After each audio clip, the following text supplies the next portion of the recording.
Hello મિત્રો, તો બધાને જય માતાજી. અને આપણે જવાનું છે આજે સુરેન્દ્રનગર, તો ગાડીના કામ થઈને મિત્રો. તો વિડીયો પૂરો જોવાનું ભૂલતા નહીં. આપણે ઉપાડી ગાડી, લોક બોક ખોલી નાખ્યો, ટૂંટું ન થયું કારણ કે હોરન તો છે નહીં.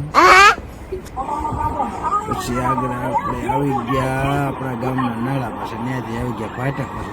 લે ફાટક તો ખુલી, આપણે કોઈ દીવાદી બનતા નથી. પછી ત્યાંથી સીધા જો માંડવરાયના દર્શન કરી લીજો. મૂડી મારા વાલેડા હો, ઘરે બેઠા દર્શન કરો. એટલે થોડાક આગળ આવતા આવતા આપણે સુરેન્દ્રનગર પહોંચી ગયા ભોગાવા નદીમાં. તો ભોગાવા નદીમાં પાણી તો આવતું નહીં. આપણે કીધું આપણે શું પાણીનું કામ છે. પછી મિત્રો અહીંયાથી થોડાક આગળ રહેલા ને, તો આ મોલ સુરેન્દ્રનગરમાં આ મોલનું નામ શું છે કોઈને ખબર હોય ને તો કોમેન્ટ કરજો મિત્રો હો.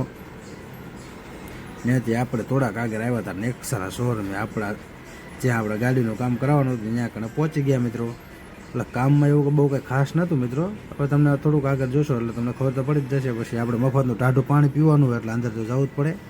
પછી થોડાક અંદર ગઈને સોફા બુફા માથે વિડીયો બનાવીને પછી કીધું હલો પાણી ઠંડુ પાઈ દો. ને પછી આપણે વહી ગયા બહાર પાછા. જુઓ આવડું આપણું કામ હતું.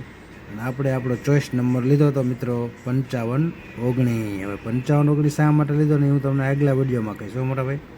આપણે પાછા ઉપર થોડીક ભૂખ લાગી હતી, તેમ થયું લાય થોડાક ટાટા ટમેટા ખાઈ નાખી કીધું. પછી ટાટા ટમેટા થોડાક ખાય ભાઈ ને દાદાએ થોડાક તીખા બનાવી નાખ્યા હતા, તોય હાલ્યા સમજ્યા.